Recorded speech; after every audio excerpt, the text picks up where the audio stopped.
Bonjour à tous, bienvenue à ce distanciel asynchrone dont la thématique est le laboratoire, l'environnement de travail et la sécurité, destiné aux collègues en physique-chimie et en SVT. Lors de ce distanciel asynchrone, nous allons aborder les deux grandes thématiques suivantes, la sécurité au laboratoire, donc les principes globaux, et nous allons travailler sur une étude de cas, donc une en SVT et une en physique-chimie. Donc il y aura deux ateliers pour cette première thématique. Et la deuxième thématique est aussi importante puisque il faut bien cerner votre environnement de travail. Donc je vous proposerai un document qui vous permettra de bien cerner les conditions de travail afin de bien préparer cette année. Lors de ce distanciel asynchrone, nous allons aborder les deux grandes thématiques suivantes. La sécurité au laboratoire, donc les principes globaux, et nous allons travailler sur une étude de cas, donc une en SVT et une en physique-chimie. Donc il y aura deux ateliers pour cette première thématique.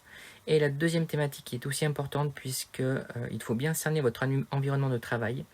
Donc je vous proposerai un document qui vous permettra de bien cerner les conditions de travail afin de bien préparer cette année.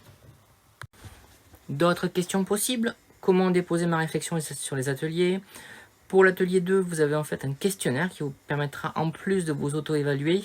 Et pour l'atelier 3, donc toujours sur la sécurité, vous aurez un document collaboratif qui vous permettra de mutualiser vos réflexions. Je vous rappelle le principe de la formation Alicec François d'Assise, c'est seul on va plus vite et ensemble on va plus loin. Si j'ai un problème technique n'importe lequel, j'envoie un mail, m'envoyez un mail sur mon adresse belavigne@isfecfrançoisassise.fr afin que je puisse rapidement le corriger. Si vous voulez en savoir plus sur ces différentes thématiques, il n'y a pas d'inquiétude, vous aurez à votre disposition des ressources que je vous laisserai consulter en autonomie. Si vous n'arrivez pas à cliquer sur les liens sur la vidéo, c'est normal, c'est une vidéo. Par contre, les liens, vous les avez directement sur votre espace de travail. Vous allez dans Plan, puis ensuite vous allez dans votre rubrique destinée à la formation didactique SVT et physique-chimie et vous aurez accès aux différents liens. Nous allons commencer sur la première thématique, donc la sécurité au laboratoire et les principes généraux. Donc l'objectif de l'atelier, ça va être d'identifier les conditions de sécurité que vous devez mettre en place dans l'exercice de votre profession. Au niveau des consignes que je vous donne, la première étape, j'ai donc fait deux équipes différentes, donc la Teams physique chimique et la Teams SVT. Et dedans, donc dans les dossiers que vous avez à disposition sur EdLearning, vous avez des ressources que je vous demande de consulter, qui sont en lien avec la sécurité au laboratoire. Dans un deuxième temps, une fois que vous avez consulté ces ressources, je vous invite à répondre au questionnaire dont le lien était aussi sur EdLearning.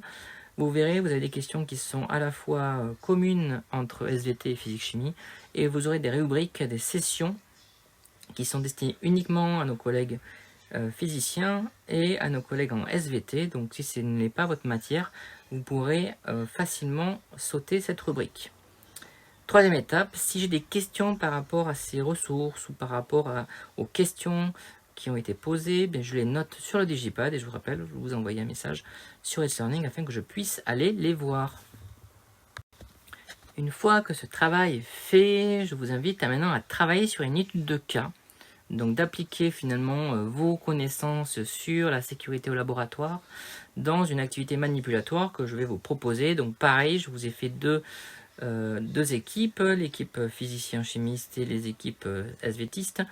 Vous avez accès au TP qui est spécifique de votre discipline et je vais vous demander dans une seconde étape, après avoir pris connaissance de ce TP, d'identifier les règles de sécurité que vous allez mettre en place en amont de la séance, les règles de sécurité que vous allez mettre en place pendant la séance et les règles de sécurité que vous allez mettre ensuite après la séance. Et pour noter vos réponses, je vous invite à utiliser le Digiboard. Donc c'est un document qui est collaboratif à la fois en SVT et en physique-chimie, qui nous permettra d'avoir un retour global sur cet atelier. Je vous rappelle que ce travail peut être fait aussi, je vous invite vraiment à le faire en groupe, en équipe, ça sera plus simple à mutualiser et à mettre en œuvre.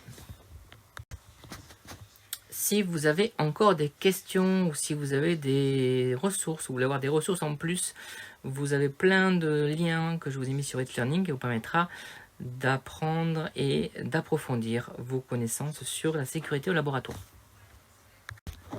Le dernier temps concerne l'environnement de travail. Puisque chaque établissement a ses spécificités en termes de travail, des conditions qui peuvent être facilitatrices ou au contraire défavorables pour par exemple mettre en place des TP. Donc je vous invite à utiliser la matrice environnement de travail qui est sur It's Learning, qui vous permettra de bien formaliser les conditions dans lesquelles vous travaillez et qui vous sera indispensable pour organiser au mieux votre année. Et afin de pouvoir partager votre environnement de travail à vos collègues, je vous invite à déposer ce document une fois rempli sur It's Learning. Ça nous permettra aussi, nous formateurs, de pouvoir bien cerner vos conditions de travail pour mieux vous accompagner. Je vous souhaite une bonne formation et je vous dis à très bientôt.